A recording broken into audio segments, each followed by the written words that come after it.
안녕하십니까, 문유프입니다. 두 번째 설명 좀 드릴 건데, 이거 잠깐 거치대에 낄 거니까 화면이 살짝 흔들리실 거예요.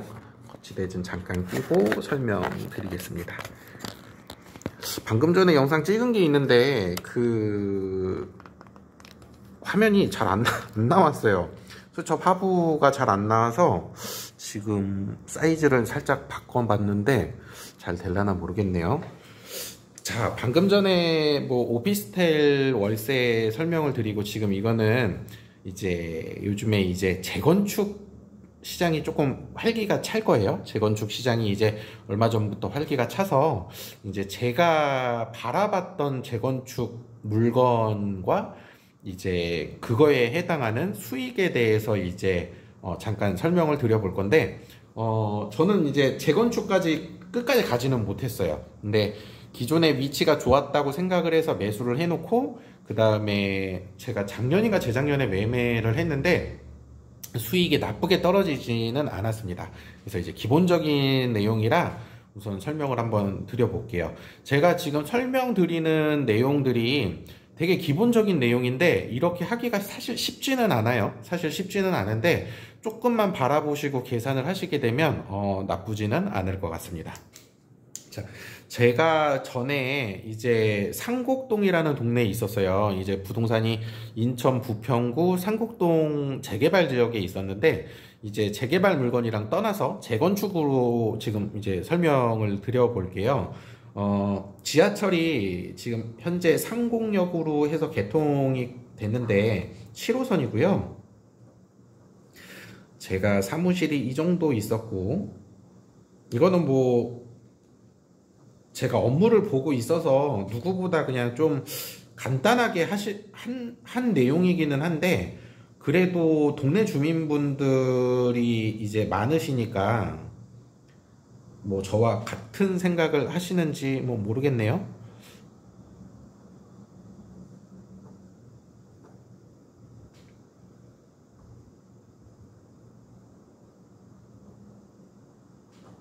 자, 나오나요?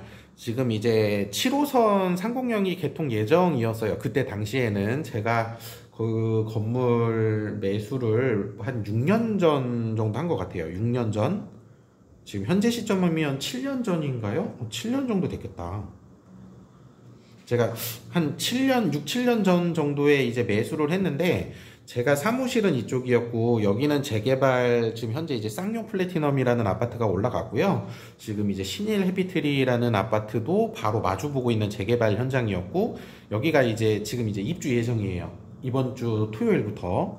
오늘이 지금 29일인데 내일부터네요. 그리고 이제 바로 아래 그 상곡동 롯데마트 마주보고 있는 데는 이제 효성 해링턴이라 그래서 2000세대급 예정인데, 여기는 이제 2주 준비 중이에요. 지금 이제 평가 금액이 나왔고, 그 다음에 상곡역을 바라보고 우측은 지금 이제 대규모 이제 아파트 예정이에요. 여기도 이제 대우건설 얘기가 가장 많은데, 이거 제가 확인은 안 해봤어요. 지금 저도 재개발 손놓은 지가 조금 돼갖고, 지금 여기는 이제 이런 내용이고, 실질적으로 지하철 개통이 있어서 여기에서 이제 최단거리로 있는 저층 아파트를 제가 이제 6, 7년 정도 전에 매수를 했어요. 근데 이 계산은 누구나 할 수 있는 내용이잖아요. 그죠?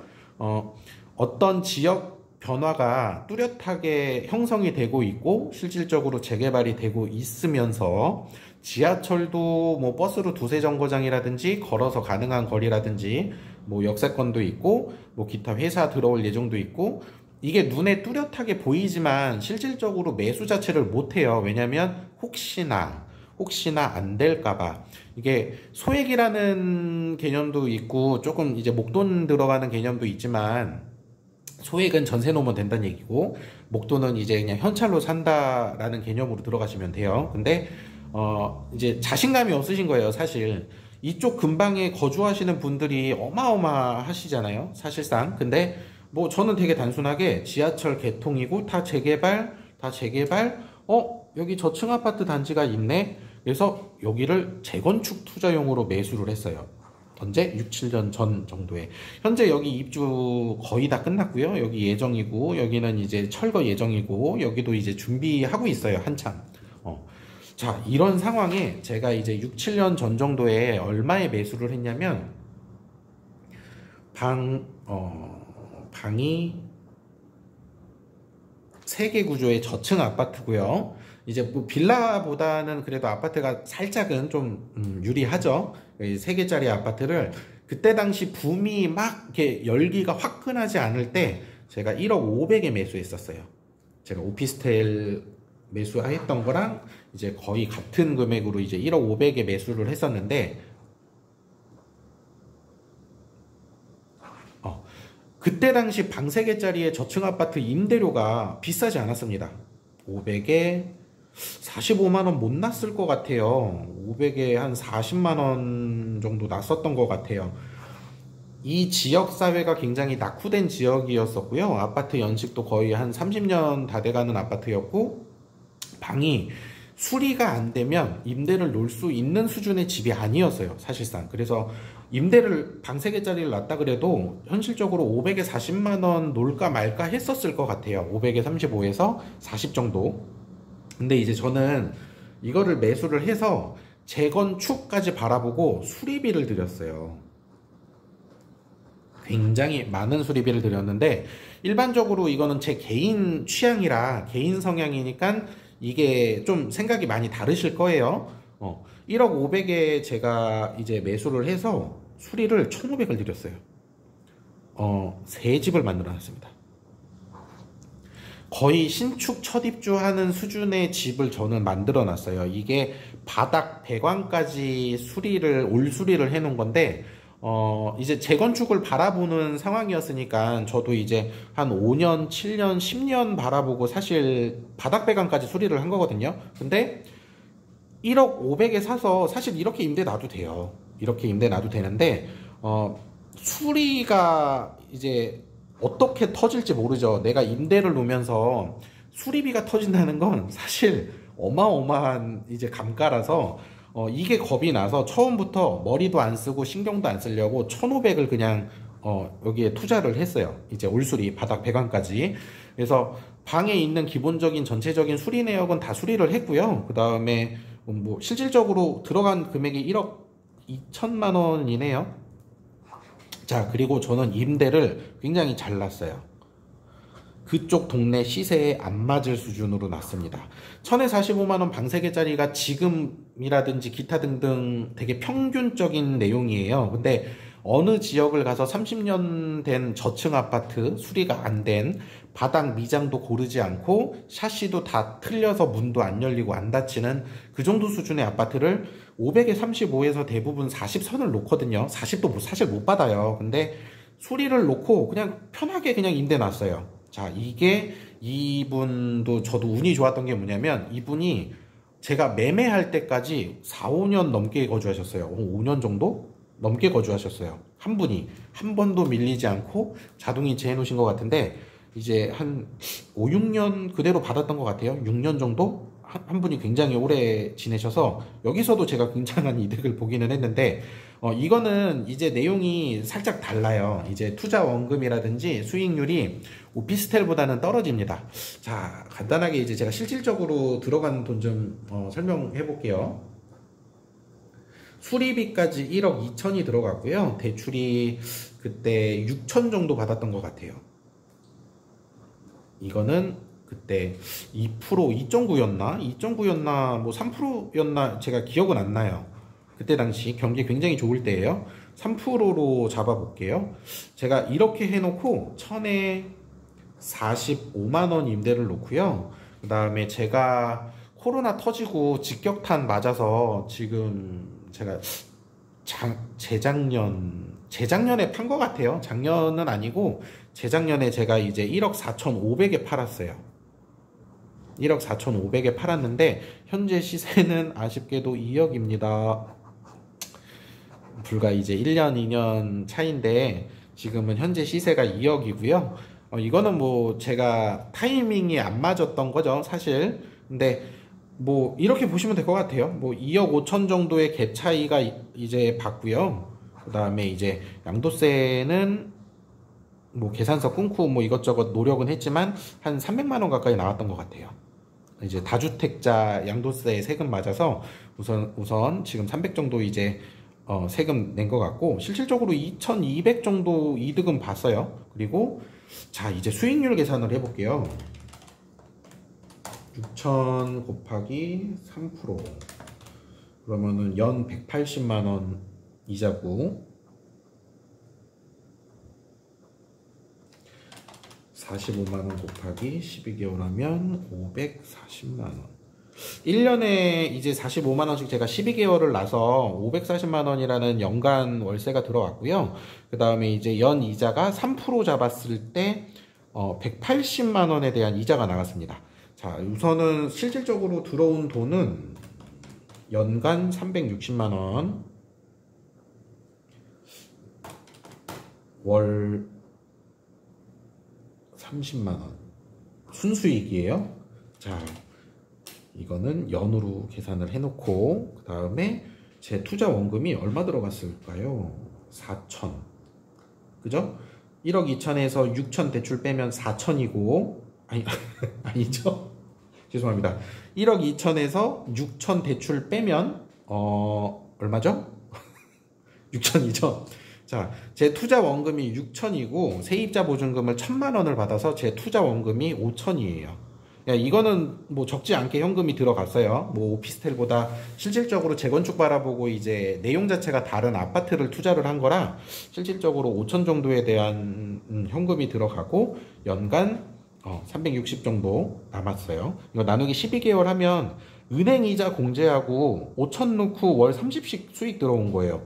이것도 사실 괜찮거든요. 그죠? 5천 묻어놓고 은행 이자가 거의 0%죠. 0%의 시절에 5천 넣고 원금 100% 보장에 원금은 올라가고 있는 상황에 월 30만원 은행 이자 공제한 금액. 이것도 상당히 메리트가 있어요.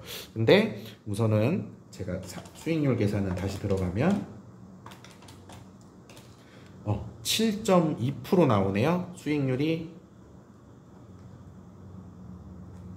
7.2%. 굉장히 높아요. 안정적인 수익이에요. 이제 저 같은 경우에는 임차인 분들 이제 좀 복이 많은 케이스라, 제 개인적으로 제가 놓은 집들은 뭐 전에 오피스텔도 그렇고 지금 현재 남아있는 것도 그렇고 지금 이 아파트 같은 경우에도 그렇고, 여기는 이제 그 건축 일 하시는 사장님이셨는데 진짜로 자동이체 해놓으시고 5, 6년 동안 한 번도 미납도 없으셨어요. 뭐 실질적으로 이래서 월세만 해도 어마어마하게 받았죠. 지금 360 곱하기 몇 년이죠? 6년 잡아볼까요? 월세만 2150 정도 받았고요. 월세만. 그 다음에 시세 차익이 세금 낼 거 내도 2200 정도 이득 본 것 같아요. 그러면 대충 계산하면 4300, 400, 4300에서 400 정도, 6년 7년 운영하면서 실질적으로 이 정도에 대한 수익을 번 것 같아요. 제 투자 원금은 5천이었지만 6년 정도에 거의 이제 운영면에서 이제 더블 살짝 빠지는 수익을 바라보고 세금 다 낼 거 내도 무난하게 수익이 남았어요. 실질적으로 이거 같은 경우에는요, 말씀드렸다시피 저는 1억 4,500에 팔았지만 현재 시세가 2억이거든요. 그러면 저는 코로나 때문에 이제 자영업자라 이제 버티지 못해가지고 운영하려고 이제 매도를 친 거지만, 뭐 지금 그냥 끝까지 갖고 계셨다 그러면 지금 당장 러시아, 뭐 코로나, 경기 침체, 기타 등등 때문에 안 좋은 거지, 이걸 계속 가지고 가셨으면 수익이 훨씬 높죠. 이거 세금 내도 사실 엄청난 수익이거든요. 그리고 이제 뭐 양도세 감면을 현재 정권에서 내년 5월까지 풀어준 거는 있지만 그걸 떠나서 어차피 재건축이었고, 그 다음에 지금 당장 경기가 안 좋아서 2억이라고 말씀드렸는데 2억 초반 중반까지 올라갔었어요. 현실적으로 이제 네이버에 나왔던 매물이 2억 초중반까지 나왔다가 지금 수그러들어서 2억으로 내려온 거예요. 근데 이게 그래도 5천 정도 갭 차이잖아요. 이게 엄청난 거죠. 사실 보유기간 계산해서 양도세를 냈다 그래도 사실 뭐 한 3,500 남지 않았을까. 올해 팔았다 그러면 올해 팔았다 그러면 더 남았어요. 세금 감면이 있어가지고 양도세 혜택이 있어서 뭐 올해 팔았다 그러면 4천만 잡아도 8,500 정도 벌었네요. 5년 아니지 한 6, 7년이니까 7년, 8년, 9년 운영하면서 투자 원금 5천 대비 수익률은 뭐 거의 환상적이에요. 원금 100% 보장에 월세 계속 받았고 그 월세도 지금 2, 3년 동안 계산을 안 했죠. 월세 2, 3년 정도 계산하면은 지금 거의 1억 돈이에요 사실. 괜찮습니다. 이게 이제 아파트 갭 차이를 보고 청약 통장을 넣고 청약에 당첨이 돼서 이제 2, 3억 선에 폭등하는 그림이 아니고 내 집이 있는 상황에 내 통장 여윳돈을 이런 식으로 투자를 했을 때 벌어지는 일이라고 계산을 하셔야 되죠. 그죠? 내 집이 없는 무주택자분이 이렇게 운영을 하시는 거는 사실 맞지는 않고요. 내가 자가집이 있는 상황에 이제 이런 식으로 그림을 그려놓으면 사실상 나쁘지 않습니다. 그러니까 뭐 저 같은 경우에는 실질적으로 이제 뭐 코로나도 있고 이제 문재인 정권 때 이제 부동산 경기가 원체 침체가 돼갖고 이제 좀 금전적으로 막히는 일이 있어서 필요할 때마다 하나씩 팔았는데 묻어두는 돈은 2, 3천, 3, 4천, 4, 5천이에요. 근데 나중에 5년 뒤에 팔려고 했더니 들어오는 돈이 4, 5천, 6, 7천, 7, 8천이에요. 이 정도 감이면은 좀 체감이 오실려나 모르겠네요. 사실 임대 수익도 나쁘지는 않아요. 임대 수익도 7% 이상에 대한 안정적인 수익인데 저는 스트레스를 받기 싫어서 올수리를 했고 이거 굉장히 저한테 욕하시는 분들 많았어요. 이제 같이 동종업계에 계신 사장님, 저희 사무실에 계신 팀장님, 기타 등등 전부 다 왜 월세 놓을 건데 수리를 해서 놓냐, 수리를 안 하고 그냥 차라리 월세를 적게 놓으면 그게 더 낫지 않냐, 왜 수리비를 이렇게 많이 들여서 수리를 하냐. 근데 저는 재건축을 바라보고 투자를 했던 거라서 수리를 했던 거고 제가 중간에 못 버텨서 판 거지 사실은 재건축을 바라본다 그러면 아직도 진행 중인데 뭐 수리하는 게 마음 편하죠. 왜냐면 제가 임차인한테 뭐 5년, 6년 동안 그 민원 전화 받은 게 한 통화도 없어요. 그러니까 괜찮다는 얘기예요. 이거에 대해서 스트레스를 받지 않기 위해 다 하고, 그리고 이제 수리는 제가 1,500 정도는 했지만 양도세 감면으로 인한 품목은 한 800선밖에 안 돼요. 바닥 배관, 보일러, 샤시, 가스, 이제 뭐 보일러, 기타 등등해서 실질적으로 세금 감면은 800 정도밖에 안 되지만 그래도 뭐 재건축을 바라본다 그러면 현재 시점 이상 금액이 나오니까 괜찮으실 것 같아요.